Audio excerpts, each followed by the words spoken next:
It was an attack on the most vulnerable.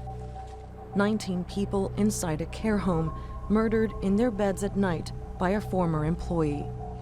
26-year-old Satoshi Uematsu later turned himself into police and smiled for the cameras. He detailed his plans to kill hundreds of disabled people in a letter he sent to the Japanese government months before. The act will be carried out speedily and definitely without harming the staff. After wiping out the 260 people in 2 facilities, I will turn myself in. When Uematsu left his job at the care home in February, he spent time in a mental health facility, but doctors were confident he'd recovered and released him. The suspect has been portrayed as having delusions, but I beg to differ. I think he did what he did out of conviction. He was not mentally ill. There's shock across Japan and in the Sagamihara community.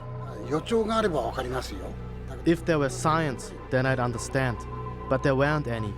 It is regrettable that as a human being, we could not notice the darkness he carried in his heart. And it's all the more horrific in a country where crime is so rare.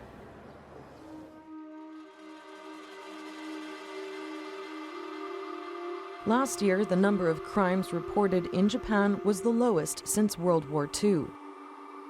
Police officers carry guns, but rarely use them. According to national police, only 8 crimes were committed last year in which guns were fired. That's in a country of 127 million people. Even gangsters belonging to Japan's Yakuza criminal network fear spending years in jail for carrying a firearm. A UN study has also put Japan's safety record down to decades of economic wealth and low inequality. Criminals also face a tough justice system and, in some cases, the death penalty. Another powerful deterrent is the stigma of arrest for any crime in Japanese society. When you commit a crime, you also the society blames not just you, but your family or your community for your crimes. But the country hasn't been immune to mass killings. The most violent was a nerve gas attack on Tokyo's subway by a religious cult in 1995, which killed 12 and injured more than 5,000. 8 school children were killed in a stabbing attack in 2001, 7 people were murdered in central Tokyo in 2008, and 14 bus passengers were stabbed outside a railway station in 2010.